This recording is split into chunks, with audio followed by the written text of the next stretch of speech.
Ahoy ahoy to all you smooth sailors out there, and welcome aboard the Deck Tales podcast. I'm your host and captain, Sammy Catlin, and this is the show where we set sail into the captivating world of ship life. Most of the time, delving into the best and worst experiences of the incredible crew members who called the open sea their workplace, but I'm open to the odd exception as well. Whether we're navigating stunning destinations to weathering unexpected storms, our guests all have stories to tell that will make you laugh, gasp, and maybe even shed an unexpected tear. So if you're a seasoned cruiser eagerly awaiting your next embarkation, or just curious as to what goes on at sea, Deck Tales is your boarding pass to a world of nautical narratives. My guest today is Mr. Tommy Gielingh, a former cruise ship band guitarist and vocalist with a couple contracts under his belt. It was an absolute pleasure to speak with someone I have such great memories of from my first contract back in 2006, and I loved hearing his journey from its early beginnings all the way up to what he's doing now as a philanthropist, as well as various other things. So let's anchor up and dive right in. Tommy! What's up? Hey man, oh look at you, you're all set up with the gear as well. You asked me. I did, but you know what? Not everyone can oblige, so I appreciate you. Yes. I've got a full-blown recording studio here, so it was easy. It was easy for me. That's great. That's great. And for the audio listeners, they'll appreciate it even more because some episodes will be better sounding than others. I should have said you called me to do this interview with you, and then I went out and bought all this gear. You should have done. But now you've raised the bar because you're sounding so good. You yourself had better not be shit. Right. I'm trying to make up for something here. Yeah. And the closer that you get to the microphone. Right? Yeah. You can compensate all you want with good tech, Tommy, but you can't compensate for being a boring bastard. You're over in Finland, aren't you? So you're 2 hours ahead of me. Yeah. I was up a bit later than I would have liked to have been last night. And so I was like, oh, okay, I'll have another 10 minutes, another 5 minutes, another 2 minutes, another 1 minute in bed kind of morning. So when I got myself up and I thought, okay, put the stuff on, get ready. I always had this dilemma. What do I wear? What do I put up as my backdrop? And today I thought, Sea Monster, just add some jeopardy. Try to make me feel like, oh, okay, I need to be on my A game because if I'm not, Tommy certainly might be. Well, it looks like you're compensating for something too, mate. Just kidding. Not quite. But no, I was. I messaged you last night before I went to bed to say, are we still on for this morning? And I was in the throes of destroying Joker's villains on the Batman, Arkham Knight game. And then it started to crash and freeze because it's technology and it doesn't like me very much. So then I gave up and started watching some old Rick and Morty, and that was my evening. But you yourself, you're a busy man. You've got a little girl? Yeah. She wasn't feeling too well yesterday after the pool. And then she was coughing and she was kind of a little bit of a fever. And then this morning I checked. I didn't do the medication thing this morning just to kind of, make sure that was she okay or was it just kind of a little thing? And then she didn't have a fever. She didn't have the phlegm thing. So I just sent her off to school. So I'm not waiting for a phone call from the school, but I'm not surprised if they're going to call. But everything is fine. Yeah. Oh, you think she was just trying it on? Maybe. Typical. How old is she? Probably 6. Oh, okay. And sometimes she acts like the octopus behind you, and I'm on that little ship. Yeah, I'm just like, please stop this. Please stop. How do I control this? And just can't. You just have to throw them outside into the snow and close the door. 6 is a lovely age. I mean, it is. I don't know what's the turning point? I can't comment because I haven't got children. I've just got two nieces and a nephew, 12, 10 and 5. 12, 10 and 5. Yeah. I think that's the ages. Yeah. But I love kids. I mean, well, let's go back to how we fucking know each other, shouldn't we? We worked on the Thompson Destiny, may she rest in peace. And that's right. I heard she's been scrapped, gone to the big metal scrapyard in the sky. You were the guitarist. You were a smooth, silky piped vocalist in the band called Juice. Oh, that's right. Yeah, you forgot about that, didn't you? I was drunk most of the time. It's a lot of people's I was. excuse. But I've already interviewed Jay Black. You did? Yeah. Oh, I would love to see that. Yeah, that's Anyone who's listening to this and hasn't seen that yet, scrap this one. Go straight to Jay Black's one. Yeah, Jay was the front man. Tommy was the guy who wishes he could have been. Yes.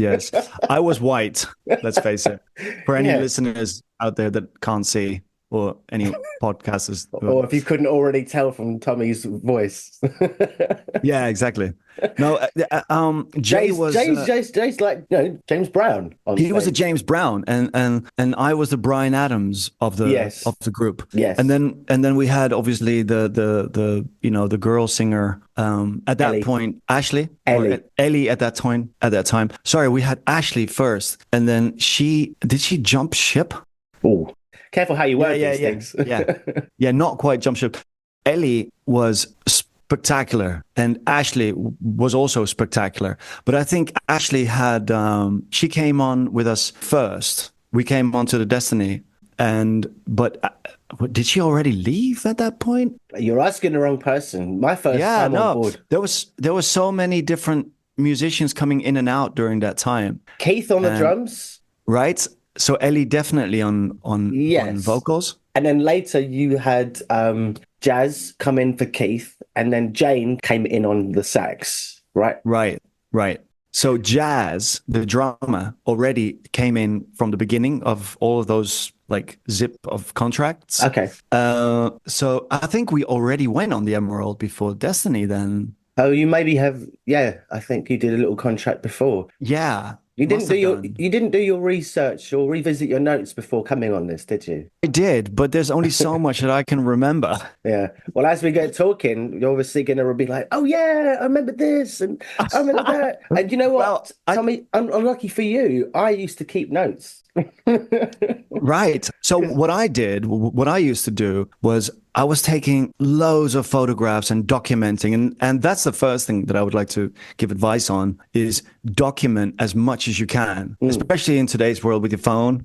And because you never know when you might go on a podcast in the future and be asked to recall on it. And not look like a dick. No, you're not looking like a dick. I am for making you feel stupid because you can't remember things. No, but you know what? I'd gone to the effort of trying to write a sitcom years ago, and I'd called it Tom's Cruise.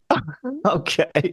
But then years ago, bloody James Corden, with his star pulling power, hired out a boat and called it Tom's Cruise. And then is that right? Yeah, it did a thing with the actual Tom Cruise. You don't even want to talk about this, do you? No, well, I thought it was a clever idea for a show, but then he went and did a thing with Tom Cruise. With Tom Cruise. Yeah, it just ruined it for me. But obviously, I can change the name. It was a little bit, obviously, based in what I remember, but I took bits from everyone. And I was going through the notes I had, and one of them was like, and this was something that we didn't do, which was, smoke drugs on board. Well, you didn't. No, okay, well, maybe I didn't, but maybe you did. Well, maybe other people did. But I had a note written that said, random idea, smoking weed in a cabin party, and we're baffled over discussing Tommy's stupid mind-body switch conundrum, and it says 24 years / 4 months.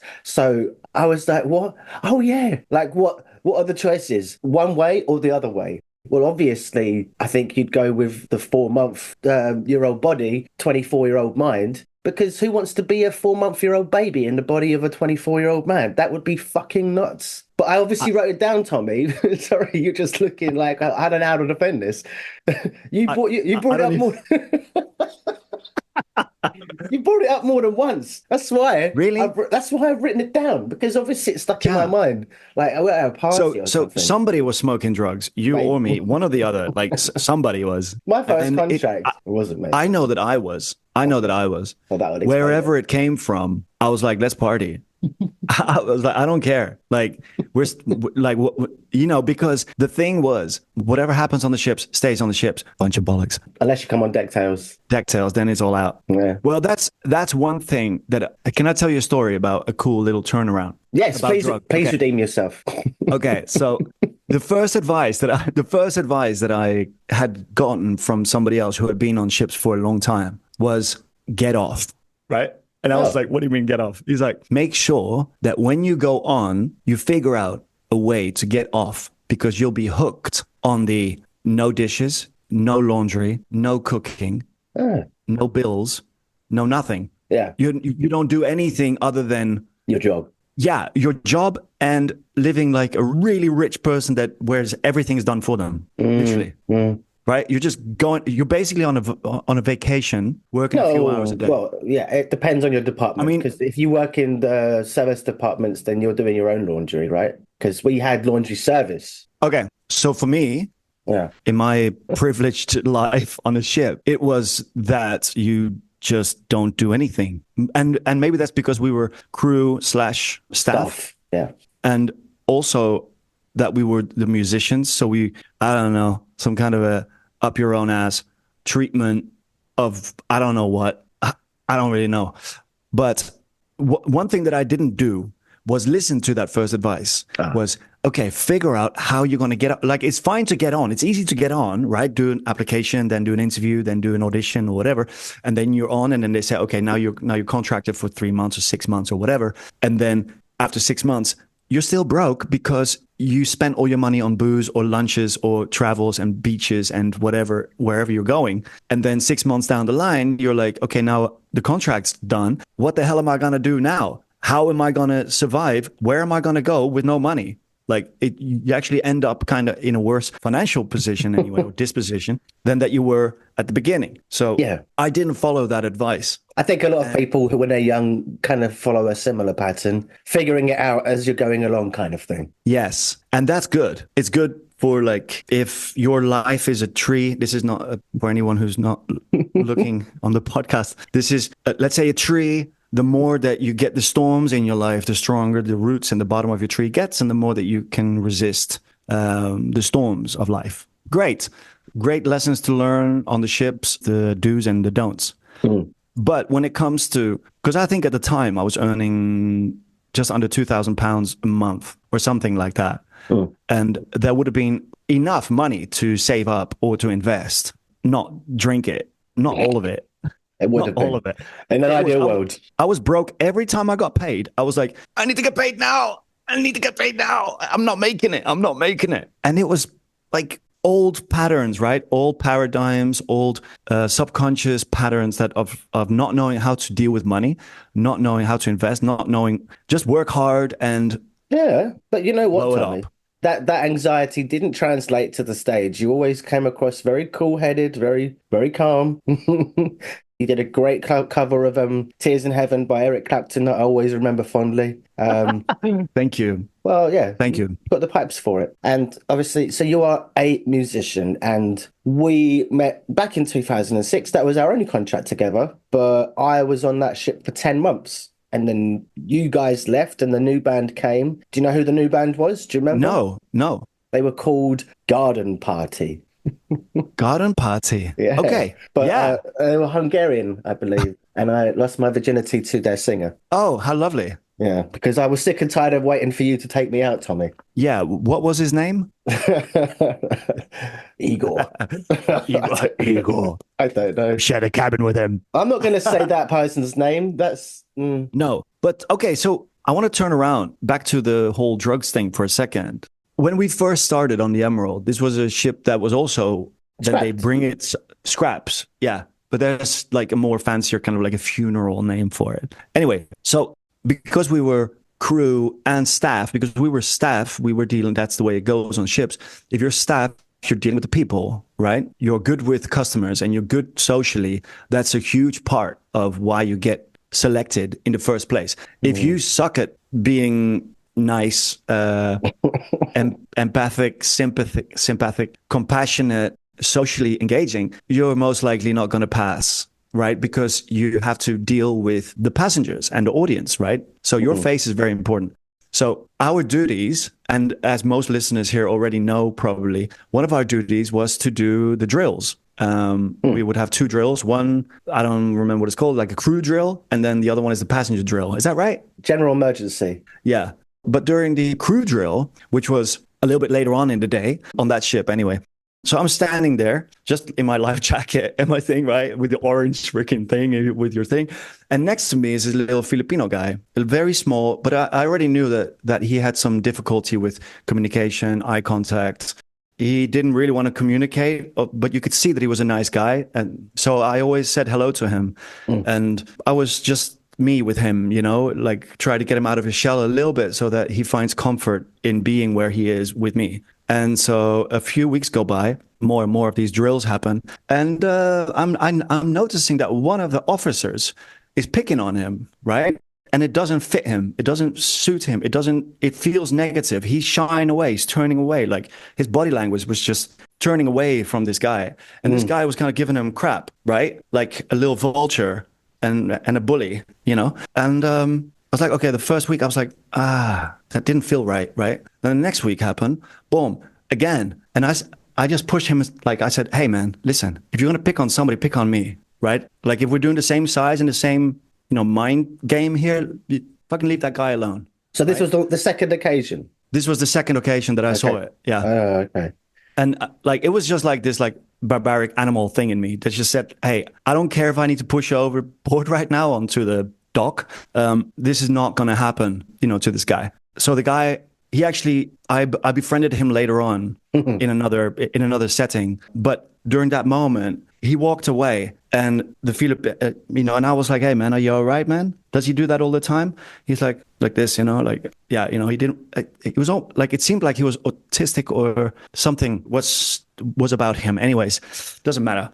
So on the next contract, I think it was the next contract or something like that. Talking about drugs, I'm going to go, and now that's the bridge. Right? long way to drugs. Like, he became your dealer. He became my dealer. So it's maybe 3-4 o'clock in the morning, right? There's a party in my cabin, right? And there's maybe 13, 15 people inside of it, smoking cigarettes, drinking booze, smoking pot. We're way too drunk, and everything is a good idea, right? Yeah. So we're all just going for it, going the distance. Suddenly, the fire alarm went off. Oh, no. And I was like, we didn't put a bag around that, did we? The little sensor, right? At the roof. Yeah. You got to put a bag around it and tape it. Or we used to do a sock, stretch it over. Something, just not what we were doing. Yeah. And so, everybody in the bathroom is shared. It's even smaller than the cabin. And so there's 12 people in that bathroom, which is probably overflowing now into the other cabin. Yeah, right? You couldn't get 12 people in a bathroom. I mean, on top of each other. I mean, no, that's not possible at all, Tommy. Like realistically, 4 people, 4 to 5, maybe at a push. Yeah. But it was shared, right? So it was maybe a little bit larger. Maybe you could 6 people. Yeah, maybe. Yeah. Unless you've got them on your shoulders like that, and while you're there, I mean, right? Go back to the little guy. I want to see what happens to him. So the alarm's going. I say, everybody out into the thing. So I shut the thing. I put incense stick on. Yeah. Pretend you're a Buddhist. Yeah. And I open up my shirt, right, like this. Namaste. If somebody comes, I'll just pretend like I was sleeping. Meditated. Yeah, So, there goes the door, hard. Doom, doom, doom, doom, doom. I'm like, oh, crap. Everybody quiet. Again, doom, doom, doom, doom, doom. Yeah, I'm like, I am fucked. I'm fucked. I'm ready to grab my passport from wherever and grab my bags because the stench of this environment is unacceptable. And suddenly I sobered up, right? So I opened up the door. I said, hey, I'm so sorry. I was just falling asleep. The incense stick must have, and I opened my eyes, and it's a little guy. It's a little Filipino guy. He says, you smoke alarm in the, on the bridge. I said, smoke alarm. Why? And he sees what's happening in like with the smoke and the stench and all this stuff. He's like, you stop now, yes? I was like, yes, my friend, I will stop. I shut the door. I said, thank you so much. I shut the door. I was like, motherfucker, I would have been in trouble, man. Oh, so he gave you a heads up and gave you the chance to... Yes, to not, like he would have been like the bridge between me and me getting fired. Oh, I would have so loved it if he came up and he was like the bully that was squaring up to you and poking you in the chest. You stop now, yeah?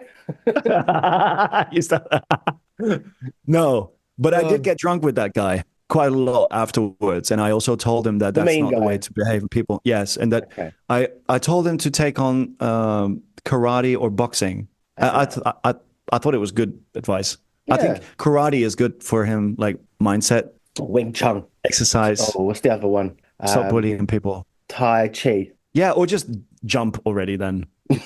Do something. Do something. Stop picking on people.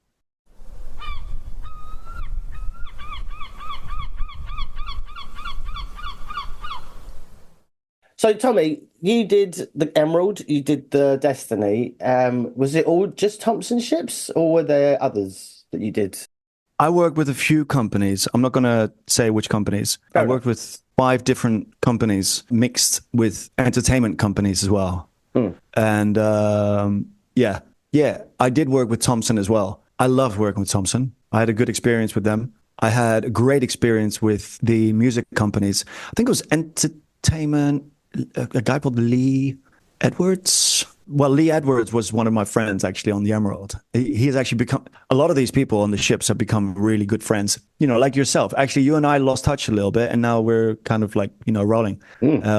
And it's a beautiful thing. Like, we shared so many great people and experiences and ships and places in the world. Absolutely. No, Destiny was one of my favorite ships for all around crew, entertainment experiences. It was a lovely, lovely ship. Do you remember the biggest storm on the Destiny? Yes. Yes. What was that experience like for you? Oh. Do you mind if I ask you that question? I mean, nuts. Just nuts. We had a deck party. Everyone was dressed up and we were running on the bow of the ship. As it was tilting upwards, we were running and we didn't care that we were stupid and probably shouldn't have been out there.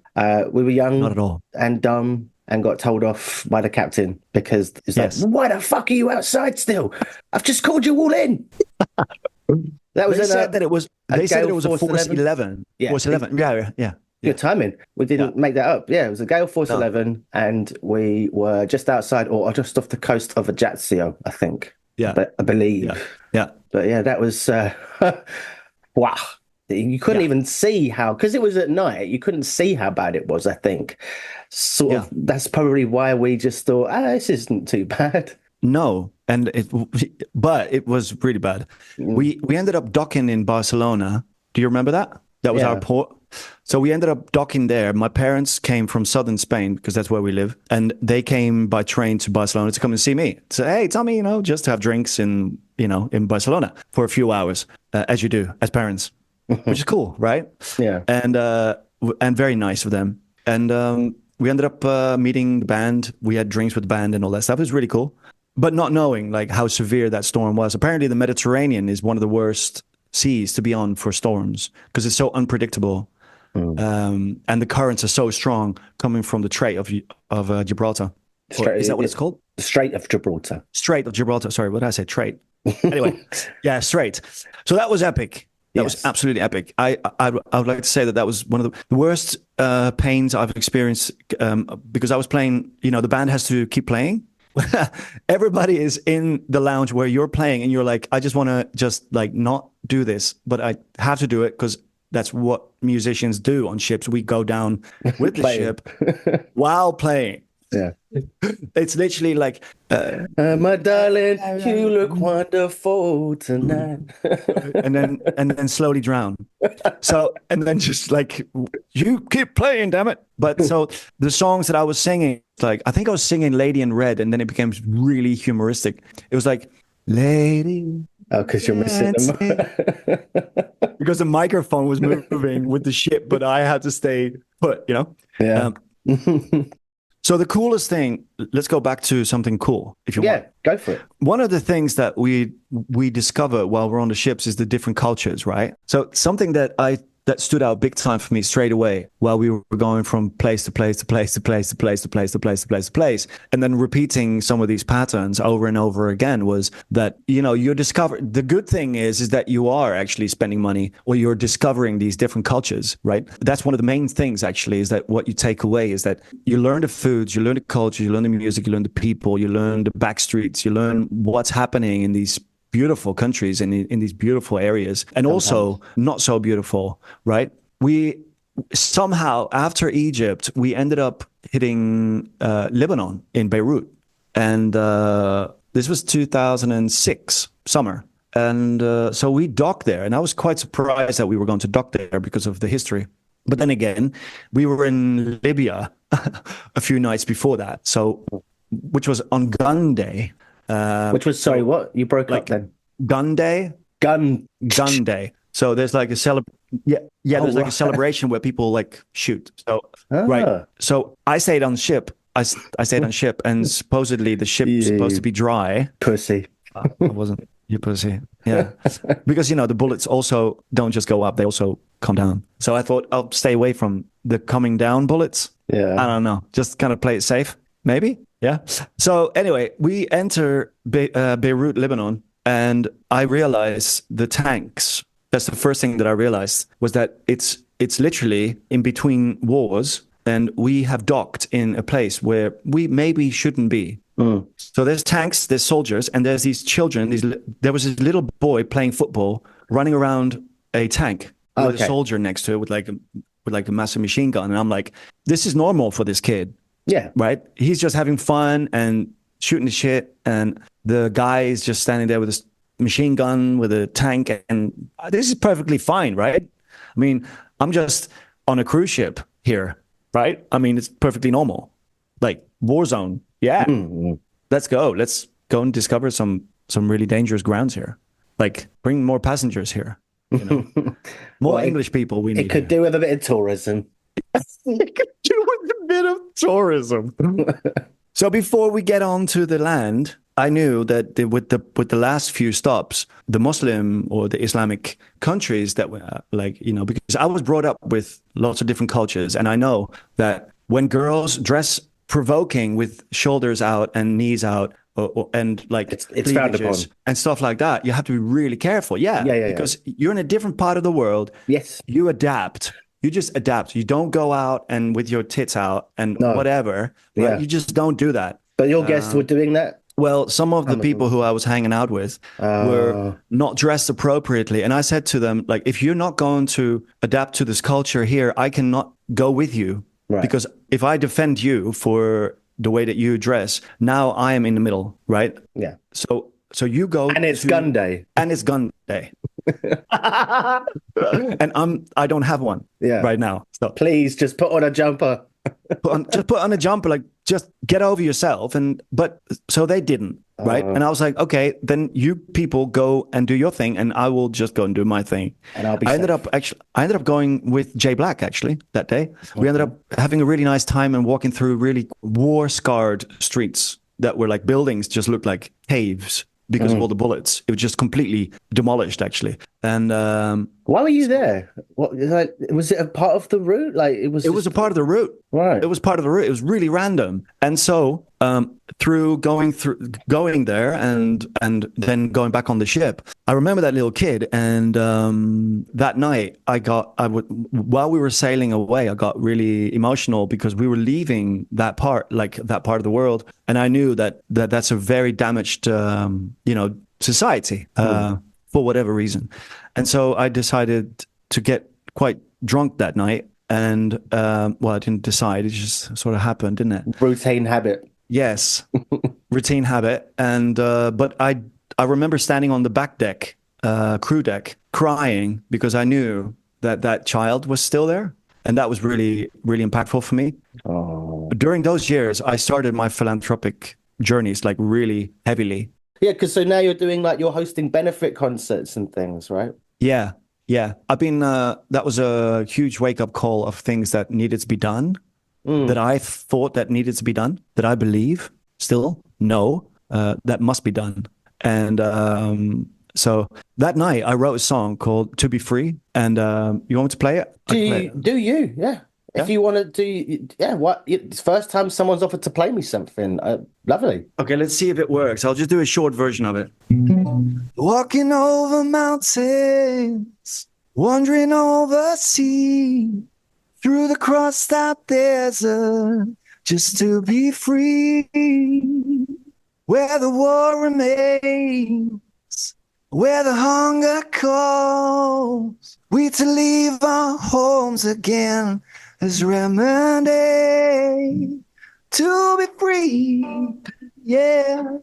Something like that. Hey, wow. It sounded, in my ears at least, a cappella, because you're singing into the mic and the mic is in no way, shape, or form picking up the guitar. Oh, okay. Well, that's fine. It's fine. I need to I had figure a that couple out of little still with bits. Zoom calls. I think you just need to position the mic between the hole and your mouth. Yes. Well, at least the song was there. The song was there. So, but then I realized, because I got drunk that night, I found the lyrics the next day, really nice lyrics, right?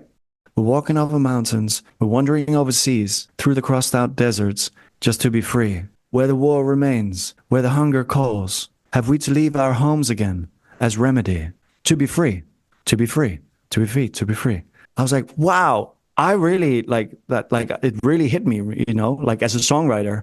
I was like, that's really powerful, right? So then I wrote the song, I went for it. Years later, I'm in America. I'm in a recording studio because I lived in America for 10 years after, like way after, like years, more journeys. Later on, I lived in America and I'm in a recording studio and I'm like, walking over mountains. Oh yeah, that song. Yeah, that song. Yeah, that song from when we left Beirut. I was like, yeah, that's a really meaningful song. So I put the song together. I bring the band in, get the producer, everybody on board. This is how the song goes. This is how I want it. It's like a reggae song. And years later, I'm listening to this Dutch song by my second uncle, who's really famous. Like he's like probably the biggest name in the Netherlands and Germany as well, I think. Anyways, his name is Herman van Veen, right? So, and I'm listening to this album that during that time was my favorite album. And the song goes, we lopen over bergen. Don't tell me like, he ripped you off. He ripped me off. I realized that in my drunken state, I translated that song. Oh. And the next morning I woke up, right? I realized.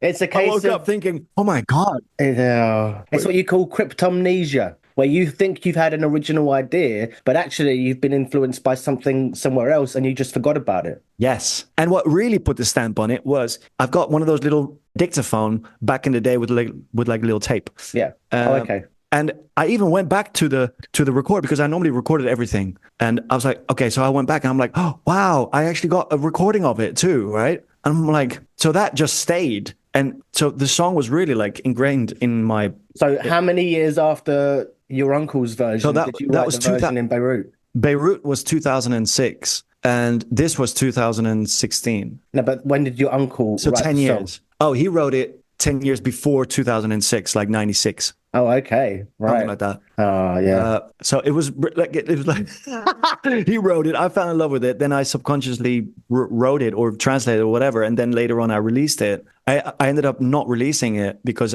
I felt like, what am I going to do with this? I'm like, you know? Yeah. But now I'm thinking about actually releasing it and actually have that story as well. Yeah. But then who did he rip off? Right. Let's dig into his files, shall we? Yeah. Well, I'm sure there was somebody that influenced him to write that song. It was maybe like, yeah, I'm going to do a war political, like sort of, sort of type of style song. Yeah. I'm sure, of course. But he's an incredible songwriter. He's fantastic.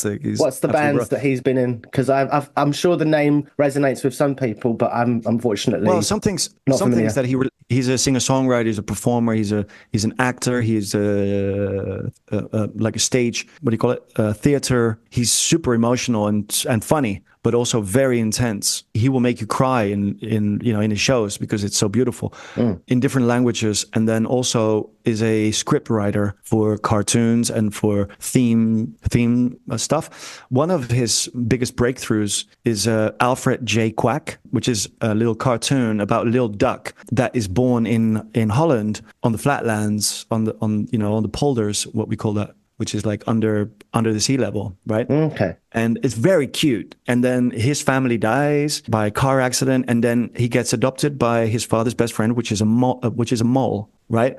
And that then becomes his father with little glasses on, little shades on, like very energetic. And then the ducky he's like the main character, and then he grows up. Alfred J. Quack is translated into 172 languages. This was in the 80s. And so I was brought up with that as well. And there's a song that goes...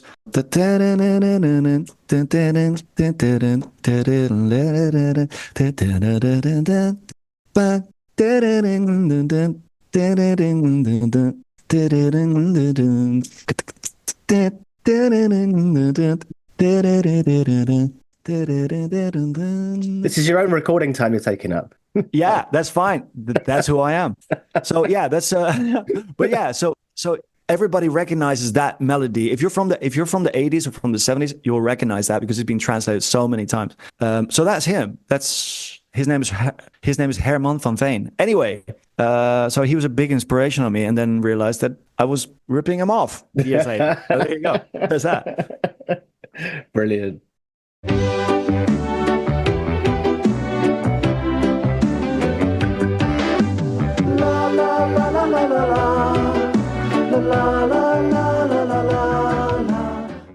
Do you remember why you got on board a ship in the first place? When I was a child, I started working in hospitality when I was 11 years old, full-time in Spain. Wow. I'm from Holland. I've traveled a lot, and then eventually stranded in Spain when I was 11 or 10. And then my parents opened up. I may have been 10 actually that I started working. It's child labor, mate. Well, it's a grey area. It was and it wasn't, because in 1990, when we arrived in Spain, it was difficult for us to get into a Spanish school because we were Dutch and we didn't speak the language. Yeah. And we didn't know, my parents didn't know that we actually had the EU right, like the European right to study anywhere we want in Europe and be accepted into these schools. But in Spain back in the day, they were like, you go to that school, speak to them. They didn't want us holding back the class because of our deficiency in linguistic skills. So we were like pushed all over the place. And then eventually somebody said, hey, why are your kids not in school? Why are they not studying? Why are they walking around here serving people? And we're like, well, because of we keep getting pushed around, and we couldn't afford international schools at the time, English international schools. They were like 125,000 pesetas at the time. It's like 2,000 guilders, £1,000, something like that per month. It was really expensive. Yeah. Money that we didn't have. So the only thing that we could do, what my parents could do, was keep us off the street and with them, which we learned so much. Yeah. Then eventually we went to school, Spanish school, and learned a lot about us being the only foreigners in the school. Well, the only blonde kids. Then we befriended with the Moroccan crew, the Gypsy crew, the Spanish crew, but also the international crew, like English, American, Swedish, Finnish, Danish, Scottish, everybody. Not so much the Dutch, actually. There was not that many Dutch kids around, or at least that didn't live where we lived. It was more English. That's why our English was so impeccable, actually. At the age of 13, 14, we were already like fluent. So that was never a problem. What was I going with that? The question was, how did you end up on board a ship? Yeah, so when I was 11, I saw a movie, or 11 or 13, I remember, was Tom Cruise, was a Cocktail, right? And, right? So when I saw that movie, I was like, wow, I actually kind of idolized that lifestyle at that point, because my parents come from hospitality, right? I was born behind a bar, literally. Like, I mean, not actually born behind a bar, but I was born. You were conceived behind one. I was definitely on one. I'm not. Yeah, give or take. I don't think they remember that either. The amount of alcohol they drank. Yeah. Anyway, so then I was like, wow, I really want to do this flaring thing, So I started studying or learning how to flare. And I did that behind the bar because I was already doing that. I was 11, 12, 13 years old. And I was like spinning bottles and like doing these tricks and like, behind your back and fun stuff, because it was just fun to do, because I'm quite gifted with, throwing and these kind of like hand-eye coordination. Yeah. And so so I took that on and just started doing that. And as I was doing it, I started aging, and then 13, 14, 15, then I started managing venue. Then I started changing venues, and then I got headhunted from venue to venue. I'm 16, 17 now, and now I'm in the nightclubs. I'm actually growing towards what I was doing, what I was idolizing in Tom Cruise at the time, but I already forgotten about that. Now I was living that life of irresponsible, radical drugs, sex, rock and roll stuff, and it was all very free because southern Spain, this is like the 90s. It was open for business, right? There was no real limitations on things yet. So I was living like a king in France, as we say in English as well, I think. And so it then became my lifestyle, only that I was in music as well. And I was already a full-time musician as well. I started my first band when I was 13, 14, and that was full-time as well. So it was full-time working, full-time music, trying to attend school. Didn't happen. At 16, I was like, I can't fool myself anymore. Mom, Dad, I'm not doing this shit anymore. I'm working full-time. I'm doing what I want to do, love what I do, music. And I was in pool competitions and I was kicking ass. Come on. What, like a pool shark? Yeah, like a pool, like a playing pool. Yeah, but like hustling people for money or just competitions? Yeah, that too. Yeah, both. Yeah, it was fun. Yeah, like, underplay so that they challenge you and then, kick ass. Yeah. Kind of. But yeah, that was kind of the fun thing. We were actually very good in that team. We really were. Like, you'd be like, you're 15 years old. How are you able to play pool like that? Well, we've had experience from skiving for the last 4 years. So we've just been hiding it. Anyway, so then I ended up the whole cocktail thing with the ships thinking, hey, I really want to work on cruise ships. Maybe Tom Cruise. Cruise?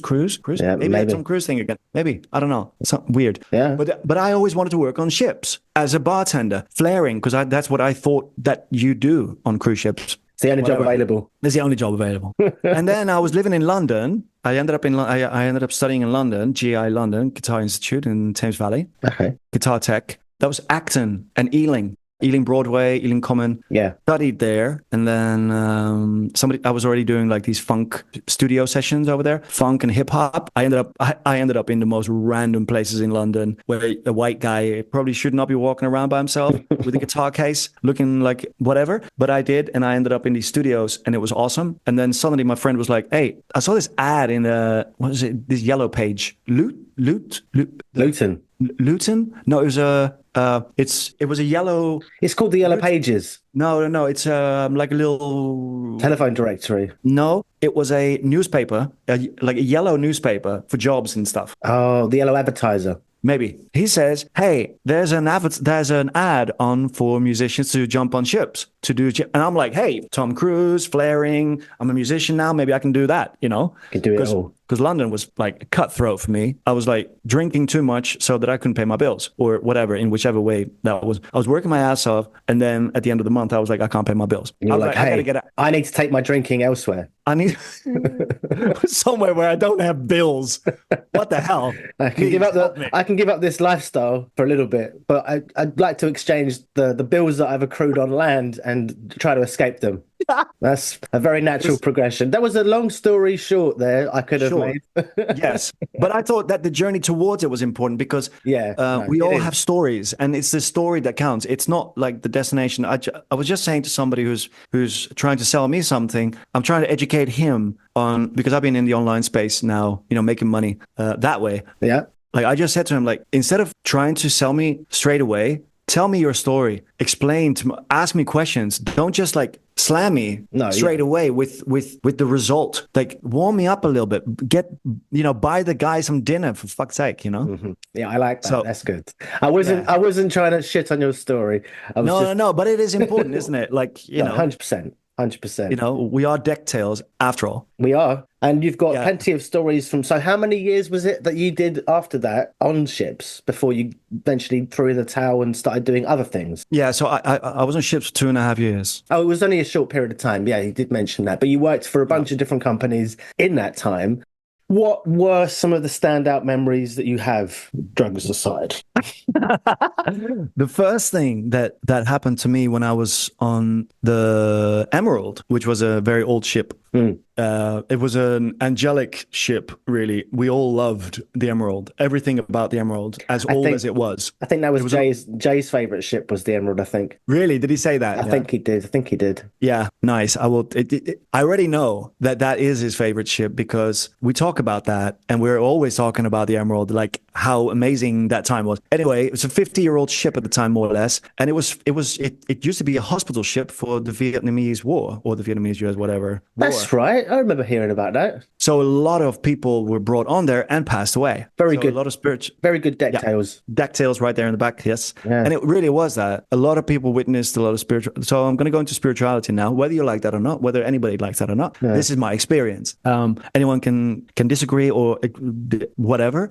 What happened, the first experience that I had on the ship that stands out was the night before we went on the first time to play music on the Lido deck. I fell asleep on my bed and I had spiky hair with gel. Not much different than from now, really. The guy hasn't changed at all. Not really. Not really. And I felt 4 fingers going through my spiky hair like that while I was laying on my bed. There was nobody else in my cabin. And I kept my eyes closed and then I was like, it freaked me out. I was like, and then I opened up my eyes and I was like, that just happened. I don't know what it means. I don't know who it was, but let's just go with it, right? What else can you do, right?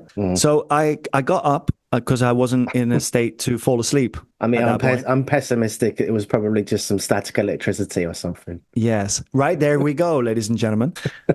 Sorry. A disbeliever!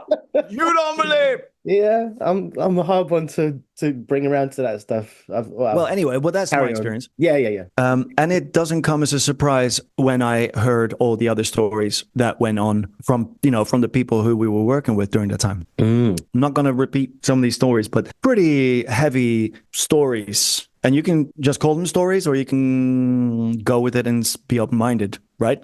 Random tea parties in the big rooms, like noise of people having tea parties. Okay. Like, cluttering cups and laughter and busy stuff, flying chairs, that kind of stuff. Whoa. Like, yeah. And that's where I'm going to keep it with that. Then the next ship, which was not the Destiny, it was another, maybe, was it the Destiny? Maybe. You said that you did the Emerald before you did the Destiny. Yeah. I need to look at my books. Maybe it was not the Destiny. It was another one. Oh, no, we did another one. Yes. It was also another big ship like that. Like Destiny was also big in comparison to the Emerald. Yeah, but for the time as well. Yeah. It was big for the time the ships were about that big. They weren't the megas like the ones there was now. There was only the Q1, the Queen Mary 1, I think, at that time. And you didn't Queen Mary. Just the Queen Mary. Yeah, the Queen Mary. Right. You didn't have the 7,000 plus whatever theme parks. All of that stuff. It was more basic. And then another time I actually had a little partner in my cabin who, when I first started falling asleep before I had to get on for the afternoon sets, there was the bottom left of my bed, the mattress was going up when I needed to wake up and go upstairs and play. And it freaked me out first. And then I was like, okay, I'll go. I'm hearing you. I'll get up now. What were you smoking, Tommy? I wasn't. I was not smoking during that time. I was drinking though. Okay. And absinthe. Wait, that was with Keith. That was it was the Destiny. It was the Destiny. Was Keith your imaginary friend? I shared a cabin with him for a bit, and then he changed cabin. I think I shared with Keith as well for a little bit. I feel like we did. Maybe you and I shared. You and I shared Keith. Anyway, so then that became like a ritual every day because we were playing 7 days a week. Like that was normal. That's the only thing that I disagree with for artists or for anyone is you get burned out on these contracts. Be careful with what you sign. Make sure that it's not 7 days a week. If you know that you're going to be running marathons like we were, like every day, we were sprinting, actually. We were sprinting every day, 3, 4, 5 sets a day for 6 months in a row. Like, guys, read the small print, please. Do not fall for just because of what you're offering. Ask for a day off at least. right? Ask for a day off. Demand it, because it's what messed all of us up in our band. Eventually, we had to literally just stop because we were so burned out. We didn't have a day off for like 2.5 years. And you lose the passion for it. Yeah. And now you're pissed off. Now you're angry because it was your responsibility ultimately, right? Yeah. So, I kind of felt that way with like socializing. Do you know, like with guests, my job was to talk to people. So when I wasn't supposed to do anything, I wouldn't want to talk to a single person. Yeah. And now here I am 14, 15 years ago, later, and I'm like, I miss people. COVID's been and gone, and I'm like, I used to be good at talking to people. What happened to me? Oh yeah, it's happened. I lost my love. Yes.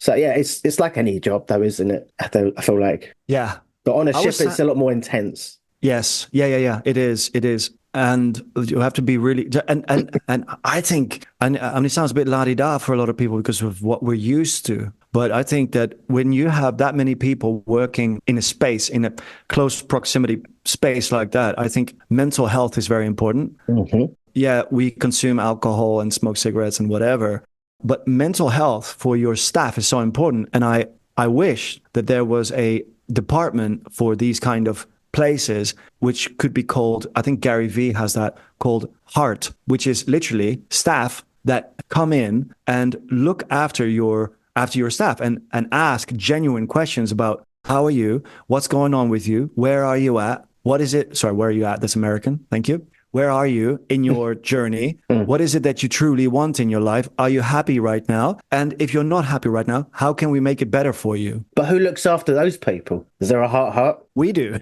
We look after them. Yeah. We give their lives meaning. Right, exactly. Yeah. You're welcome. No, you're not going to get paid for that.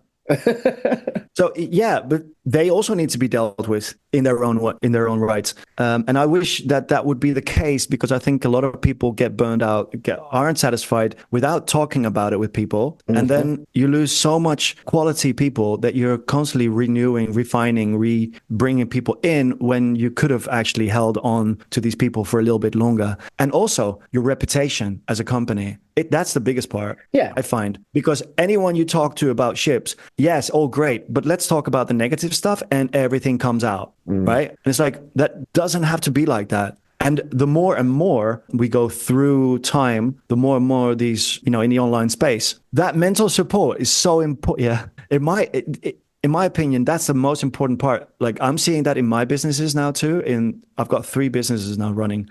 One thing that I'm realizing is that if I don't connect with these people like one-on-one and actually call them up and see how they're actually doing, because our team is small enough that I can do that still, is that if I don't do that, I don't know what's going on in their lives and where they are, right? And I think that the ships, because you're so literally like far away from everything, we're all relying on each other, right? You were relying on your friends. I was relying on my friends. Everyone's relying on, but like, I wish that I would have been taken care of better, because I was burned out. And that could have been avoided. I think the mental health awareness on ships is definitely a bit better now. I would like to think so. Or if it's not, we are trying to raise awareness in some small part so that it gets better. Yes. That's another one of the aims of Deck Tales. But something else I would like to bring forward also is not only the heart department, so to speak, and the mental health, if that is the case, if it is improving, if not, let's raise more awareness to that. I agree. 2, the people that come onto ships are young. A lot of these people are young. They don't know what to do with money.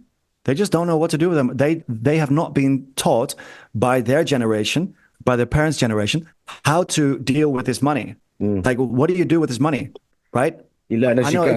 I know it sounds random, but it's something that I think people can even, like a company can even really go all out by helping these people. That's your bread and butter. Because if I were to have listened to people who have been on ships and how bad it was back then, I wouldn't have jumped on, right? Which means that would have been 1 less person, or 5, with that band, a particular band, that wouldn't have been their staff. So I think it's really important to have like a reinvention almost of like what is important to people. It's not just about the mental health, but also about like longevity of one's person's life, investment, health, wealth. I know it sounds crazy, man, but if you want people to work for you these days as a company, you have to go all out, like all in on these people, because it's like in today's society, everything is quick, quick, quick, quick, quick. Like, nope. Done with that. If there's no bean bags in the office and there's no Keurig coffee machine, I don't want the job. That's the kind of people who we're dealing with today. So it's up to the companies these days to step up or not. It's entirely up to them. Hopefully they're listening to this. Well, yeah, that's important. But also, I think learning to not take yourself too seriously or be too critical of yourself, being able to look back and laugh at your past mistakes, that takes some of the pressure off. So with that, I want to ask you, Tommy, what is one of your more embarrassing stories that you're happy to share? Embarrassing stories? Don't tell me there are none. That was a good segue, I thought. It was, yes. I mean, I would say I'm going to go like all out on this one then, because it's not particularly embarrassing, but I think it's important to acknowledge for anyone who's on ships or is thinking about going on ships. This is my advice.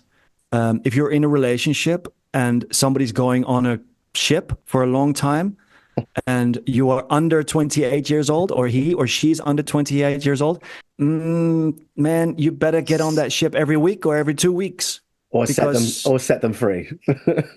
or set them and yourself free, because I've seen more relationships break up on the ships than that I've seen succeed.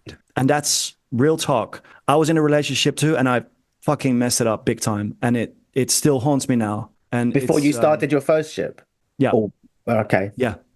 Just because of the lifestyle, and the alcohol, and everyone's horny. Everyone wants to get laid. No, it's true.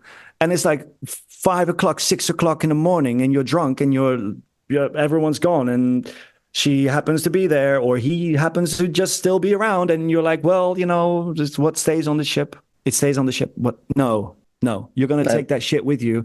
You're gonna take that shit with you, and just don't fuck it up. Yeah. Whatever that means, don't fuck it up. Whatever baggage you have, you can dump it here, Tommy. This is a safe space. This is a safe space.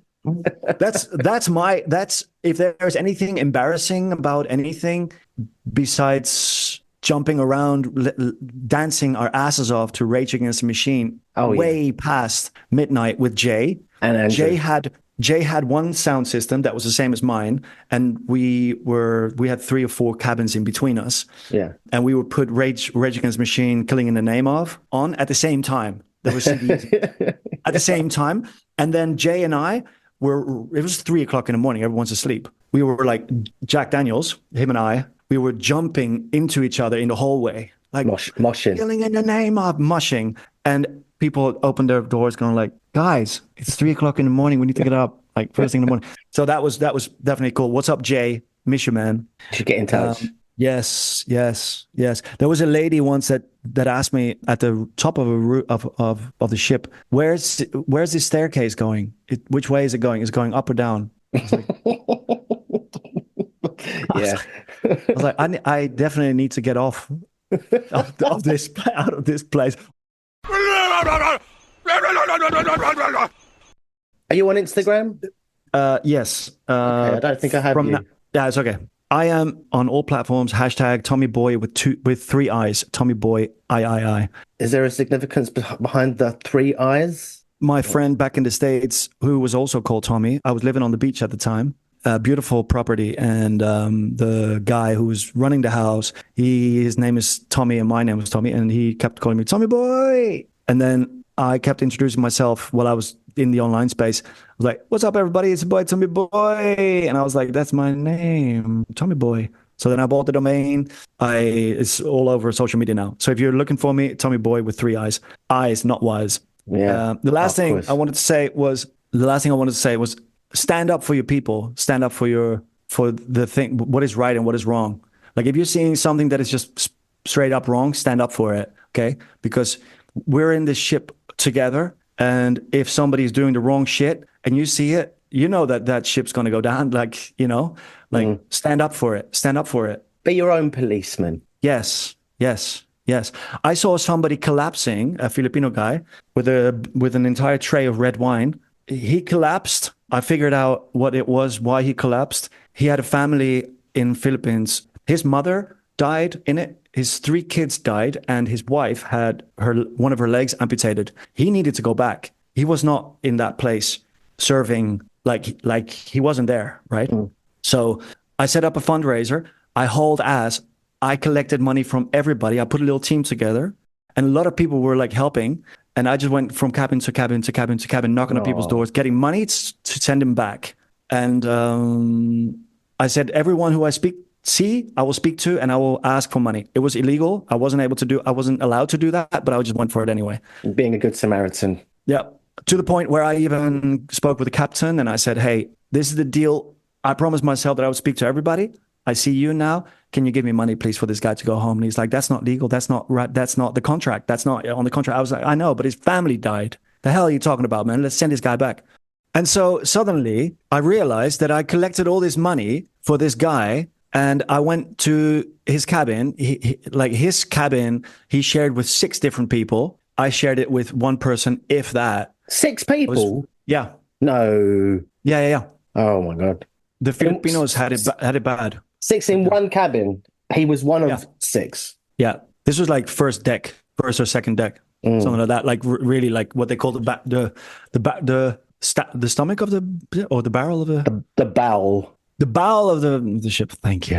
I don't speak English very well, eh? I'm from Holland. So you took the money down to his cabin, realized there's 6 people in there. They might want to try and pick away some of his money. Best thing I can do is probably hold on to that money. I'm doing you a favor right now, right? I'm your bank. No, I used to go there and drink. Like after hours, we would go there to those decks and drink with people because you know each other, and then you end up in these people's cabins. So most of the people who were sleeping in these cabins, I knew, and so it wasn't like strange to be there. And so after the crew bar shut down, I was still like hyped up about like, let's get this guy home. People were like, Tommy, shut up, man. You know? So I was like, why is nobody psyched about this? Right? And I was like, okay, I need to just remove myself from... He lost his parents. Everything. It's not a party. Yeah. Right. His whole family was his parents? No, it was his mom and 3... He had a triplet, only like few months old. And his wife. His wife was the only survivor. Had her leg amputated. That was also in the accident. I think a lorry hit them or something like that. Really heavy stuff. Yeah. Anyways, so I detached myself. I said, okay, yeah, it's, you know what? And I remember the moment I said, it's time to just go to the cabin now and bring him the money, right? It was just time. Like, I still wanted to get more money from people, but it was like, I kind of didn't want to let go. But then there was also like, I need to do it now, because the next day, a few hours from now, it was 1 o'clock, I think, that the crew bar shut, or 2 o'clock, was that the next day was a Monday. We were dropping off passengers and exchanging crew on a Monday in Corfu, the Greek island. Yeah. And that was the moment that he was going to get off the ship, only that he didn't know that yet. So I decided to go to the cabin with this big envelope of money. And I have everybody to thank for. Really, everybody who believed in the vision of this and who donated and who helped with the movement. We even had posters because his name was Willie, and we had like Free Willie project with like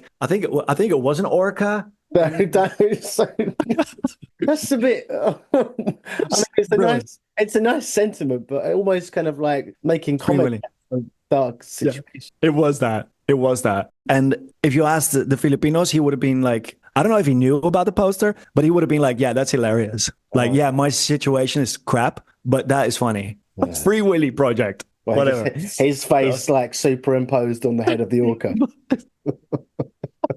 Right? With Jesse, the kid, with his hand underneath him, like, you know.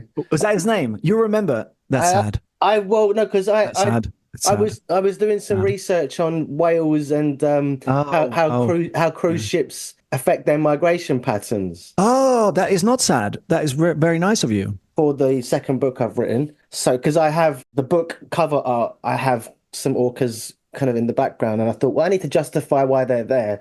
So I did a bit of research and I rewatched all the Free Willies, and there never needed to be more than one. But still, the point was there. The point was made. But so how did Willie take it? So I go down there to the bow of the ship. I knock on the door, and he opens the door. The way that I open the door when with the guy, the way he's like with his eyes closed. Hey, Tommy, what do you? Yeah. Whatever, yeah, Willie. No, just kidding. And opens the door. He's like, Tommy, what's up, man? What do you want?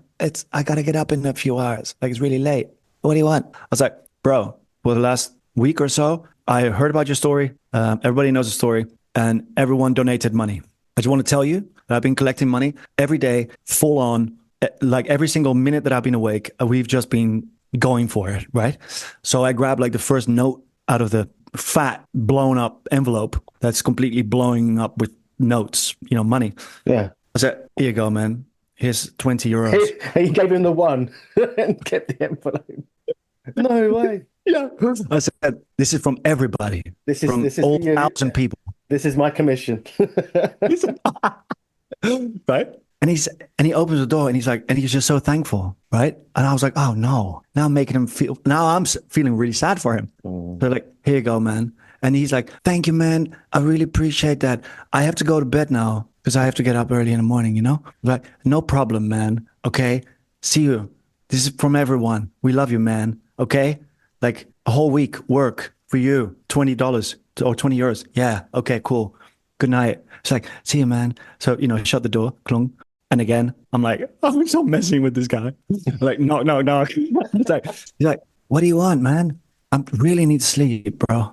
And so I said, bro, I was just messing you with that $20, I want that money back. I said, that's just I need to get that money back right now because I got some bills that I need to pay. And I said, bro, here, man, you're going home today, bro. And the door opened and he was like, really? He was just so surprised.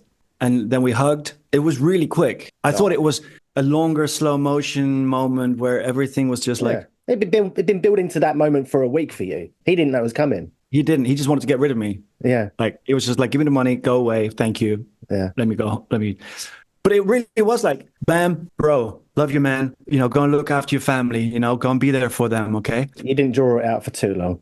I didn't speak slow enough. Yeah. Well, so it was a nice gesture, wasn't it? But you weren't doing it for some big kind of like, hallelujah. No. You just wanted to give him the money, say, look, done this for you. Go be with your family. Yeah. Sorry for your loss. Of course. Yeah.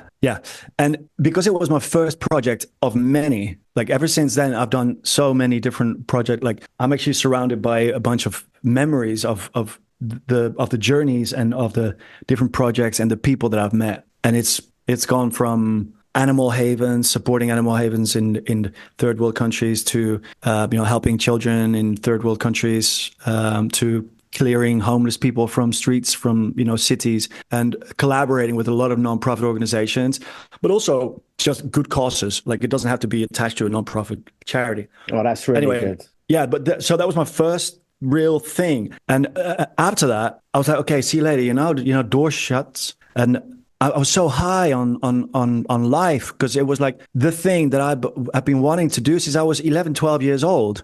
Because when I was 13, 12, or maybe even younger, I said to my mom, I remember that was in that first bar in Spain. I said to her, Mom, there's all these African kids, man. We need to help them. Let's do something. And she wisely said, we cannot help them unless we help ourselves first so that we can help them. And it was just not good enough for me at that time. I was just, you know what I mean? Like really stubborn child. I was like, no, I don't care. We don't need to be okay. We just need to help them. That's what it's about. And then it took me about through service industry and music and doing all these things until about I was 25, then 26. Then that first project, I called it a project because it's kind of got an end to it. Somewhat of an like, okay, now that's done, Yeah. Well, but in some regards, it's like, well, how do you know a project's done? Like you yourself, when you were collecting money for Willie, you didn't know when enough was enough, and you wanted to keep on collecting. Right. So that's really important because when I left that door downstairs, I didn't go to sleep. Yes, I continued partying, continued to drink or whatever.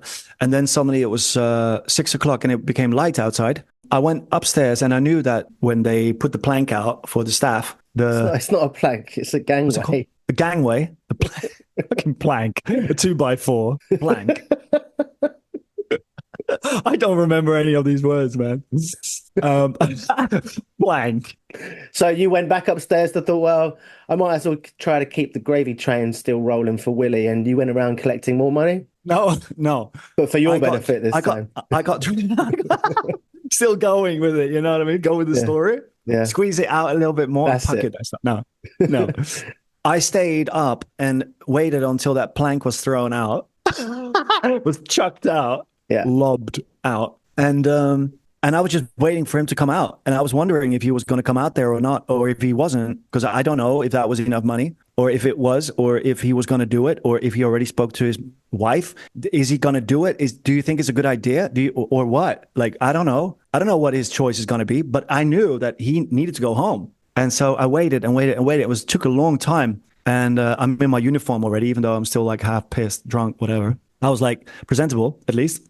I wouldn't have sounded presentable, but I looked the part with my sunglasses on, most likely. And after a long while, waiting, there he goes with his suitcase. There he went. He walked off the plank and got into a cab. He didn't even look back, didn't look up, didn't look back. Not that I was waiting for that, but I was like, and while I was looking at him, I just cried my fucking eyes out. It was such a long run for that. And then suddenly to see that, because in Corfu you have a really long dock. Jetty. From where we were laying. Yeah, jetty. But you were crying because he went off the plank into his doom. Right? You know, the difference between a plank and a gangway is the gangway is how you get on and off the ship, and a plank is something pirates make you walk. Oh, well, that's not the case then. So the gangway, yeah. And then he drove off into the distance. And that's when I knew, like, okay, this is over. Mission achieved. Mission achieved. I was hoping to never see him again on the ships until a year later. I went to get food from the buffet, and there's a face like over the counter, like that. He's like, "Hey, Tommy." I was like, "Willie." I was disappointed. I was happy and disappointed at the same time to see him back, but he needed to do what he needed to do, right? Yeah. He just needed to do what he needed. He needed to get back there and make money and send the money back. Yeah. And my heart broke. But later on, I realized that I was actually also very happy for him, that he was able to go back and be with his family and support, or with his wife, and just be there. And so it didn't quite finish yet, actually, that mission, you know? Yeah, the mission finished, but it wasn't quite like the end yet. It wasn't the end. It was like, oh yeah, he still had to go back and do what he was there for in the first place. Is there an end to this story, or are you still raising money for Willie? No, that was that. That was my first one. So whenever we see something that I love doing, whenever you see somebody in need like that on the ships, or especially, well, now we're talking about ships, right? Keep your eye out for like things that are happening in the streets, like beggars, children running after the bus. Like, this is all kind of entertainment for us in some way, but like leaving Egypt, for example, we were escorted by these like guards and stuff, because we were kind of victims in a way for like theft and stuff like that.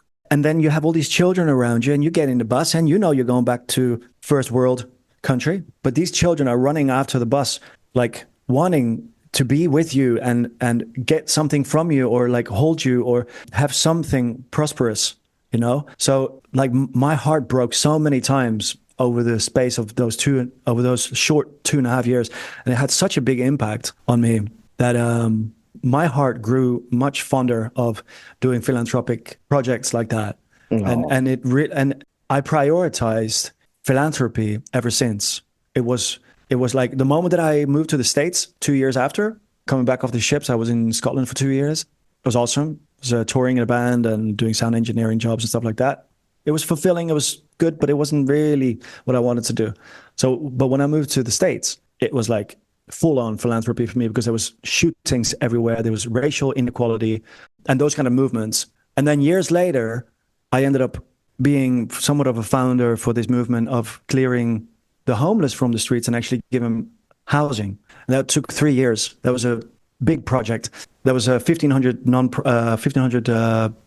more or less homeless people living on the bridges over there in Charleston in South Carolina, where I was living. And I was already doing all this stuff with the mayor and the nonprofit organizations and the philanthropy movement, the Rotary Club, and a bunch of nonprofit organizations involved. And I just happened to be kind of like the spark of something like that, because I was kind of hanging out with the mayor at the time. Oh, okay. And he already had a nonprofit organization called Homeless to Hope. And we set up a concert together and got sponsors, and it was massive. And eventually all those people were, and not because of me, but because of all of us, everyone involved, they all got homed, so to speak, and medical care and what they needed, right? Because they're not just druggies. They're not just they could have been homeless. You don't assume anything about homeless people, generally speaking. No. There's a huge misunderstanding. Of course. And so that's another podcast. Yeah. But those things can really, like these things that we can do on these ships, whether it's the little Filipino guy who was not quite there mentally or whatever, or whether it's somebody else that you see struggling, or you see somebody else doing wrong shit, like straight, like what the hell? Be vocal about it. Stand for something, while you're out there, because literally we are in the middle of the ocean. We're in the middle of the world, in the middle of the ocean. There's little regulations, things can be broken, and just stand up for what is right.